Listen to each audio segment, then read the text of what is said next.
Ladies and gentlemen, I am presenting to you the speeches of the team Inclusiveness. The first speaker is Abigail Guillermo. He will present a persuasive speech regarding with the effects of bullying. Good day. Knowing what's right doesn't mean much unless you do what's right. Are you a bully? Have you ever felt what your victims felt? Are you aware that this affects their mental health? Or you're just making this for fun? According to the National Center for Educational Statistics of 2019, out of every 5 students or out of every 5 bullied, and 21% of them think it would happen again. With that, victims are being traumatized. Did you know that the effects of bullying are increased risk of anxiety, depression, school difficulties, and worse, this may lead to suicide. Now, think twice and remember what Chris Hammond said. Don't do unto others what you don't want others do unto you. Thank you. What a remarkable speech, Abigail Guillermo. Now, our next speaker is Jillian Valera. She will present a purposive speech regarding global warming. Have you ever asked yourself, why do we experience sudden changes in our planet? Like for example, the sudden increase in our temperature, the glaciers that are melting, and the Amazon, which is also known as the lungs of the earth, was burned not long ago. Yes, ladies and gentlemen, these are just one of the effects of global warming. Global warming is caused by greenhouse gases that is trapped in our atmosphere due to human activities. Over 1 million plant and animal species are now threatened to extinct because the treasures of our planet are destroyed and only perceived as a source of money. As business, by economies, by the governments, by the logging companies, and landowners. When are we going to stop? When it's only one tree left? When it is hard to breathe? Now think about your actions. We can still save our planet. We should open our eyes and realize that we are doing it wrong. So, we should take care of our planet. We should take care of our Mother Earth. What a purposeful speech, Jillian Valera. Now, let us welcome our next speaker, Jamila Sarmiento. She will present an informative speech regarding COVID-19 awareness. You are at risk. All of us are at risk. Everyone is now suffering from this COVID-19 pandemic. COVID-19 is also known as Coronavirus Disease 2019. It was first identified in December 2019 in Wuhan Bay, China. Today, I would like to share how this COVID-19 has affected our daily lives. This pandemic affected our daily lives in a way that a lot of people lost their jobs and a lot of people are starving. We can avoid this virus by washing our hands, social distancing, and wearing a mask. There is this quotation that is reflected in this pandemic. It might be stormy now, but rain didn't last forever. This quotation is very timely. We might be struggling now, but every struggle will just pass by. This pandemic serves as our lesson that we must not complain anything and we must not take anything for granted. What a crucial information, Jamila. Now, let us lend our ears to Janelle Agundis because she will present an informative speech about family. Families is wealth, which not everyone is lucky enough to have. Sometimes, those who have don't value this gift. Families are important because they assist in our development. They grow us all into a full-fledged human with individual identity. They always offer us a sense of comfort and a safe place of flourish within. We learn to socialize and develop our intellectual through our families. Studies demonstrate that people who live with their families tend to be happier than those who live alone. In times of trouble, they serve as your pillar.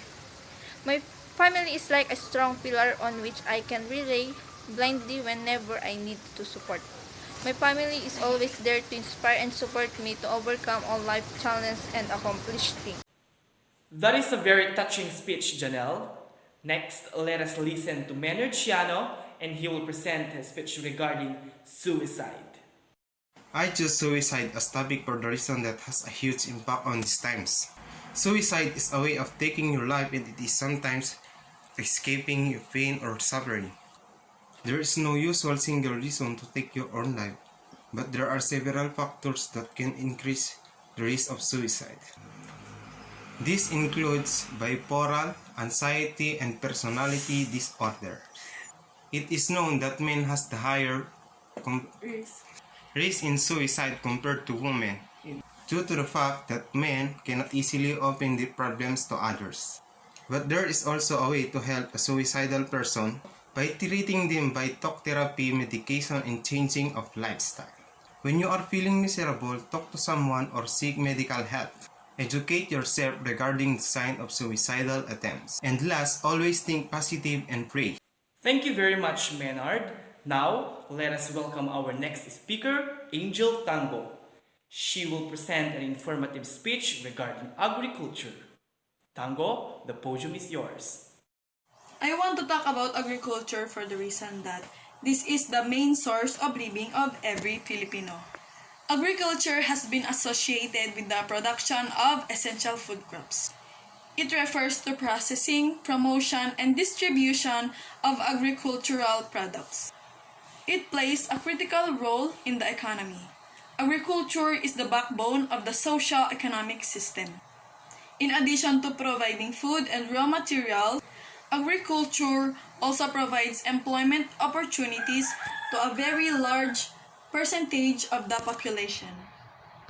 Agricultural diversity is the result of resource interactions, the environment, the farmers, and the management system practices. This includes plant genetic capital, biodiversity, abiotic factors, and dimensions of socio-economic. We should always appreciate the efforts of the agriculturists. Without them, we will not progress. What an information, Angel Tango. Now, let us listen to Nicole Kabakungan because she will present an informative speech regarding with COVID-19. Greetings everybody! I am here today to talk about the preventions and treatments of the coronavirus that we are facing right now. So first, the preventions. Protect not just yourself but also all the people around you by knowing how to prevent getting infected. First, we should clean our hands often, wear a mask, observe physical distancing, stay at home when you don't need anything to do outside, and lastly, seek medical attention if you have fever, cough, or difficulty in breathing. Second, treatments. As to medical treatments, if you have mild symptoms, self-isolate and contact any medical provider. Lastly, self-care is a must. If you feel sick, drink a lot of water, rest, and eat nutritious foods. Stay at home and observe proper hygiene. It is normal to feel sad, stressed, or confused during a crisis, but God will never turn His back on us. So we stay at home and be safe. Thank you! Indeed, Nicole. Now, let us lend our ears with James Mark Bagawisan because he will present his speech about online class. Nowadays, online learning turns out to be more and more practice.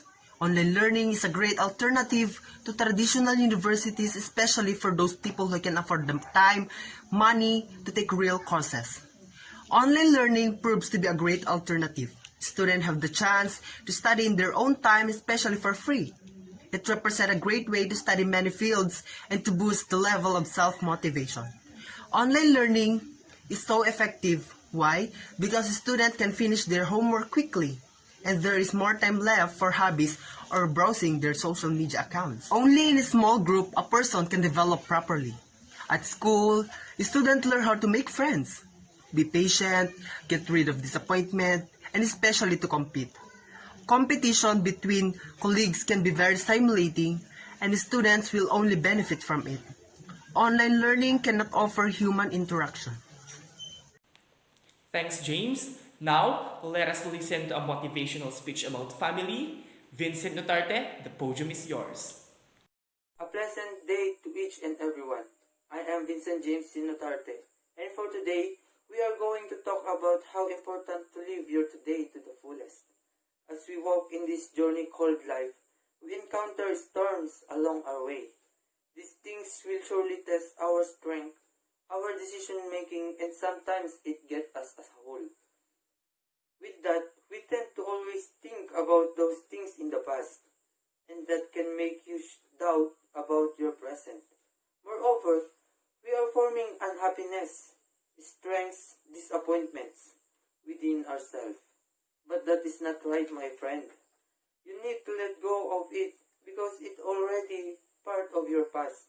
Just like what Will Rogers said, don't let yesterday take up too much of today. Think about your present, just let the past be there in the past. Remember, if you want to live an amazing life, make it priority to live more in the present moment. You don't need any material things. All you need is to be you in this present moment. Our last speaker is Nico Balicoco. He will present a persuasive speech about equality. I am sitting here in my own kind of podium to fight for equality. Bakla, tomboy, transgender, and bisexual. These are the people who born different and living with utmost humiliation, disgrace, and embarrassment. These are the people who seeks for right but receives inequality and dissimilarity. And these are the people who deserves dignity but receives ignominy. Who are these people? They are the ones who bring shines and pride in our community. Ladies and gentlemen, many years have been passed, but they're still suffering from discrimination. A decade have been done, but many people still can change their perception that being an LGBTQ member is a genes in our society. And many crises that we have been encountered, but many people are still speaking in their personality and footing in their individuality. We must eradicate inequality and start changing our mindset and our ways, nor redirecting our step. Because whether you like it or not, being a bisexual, gay, lesbian, and transgender is now a genes in our society. And no one can dictate what they want, and no one can say that this is a sin. On behalf of Team Inclusiveness, we thank you. Hope you gain a lot of lessons. Goodbye.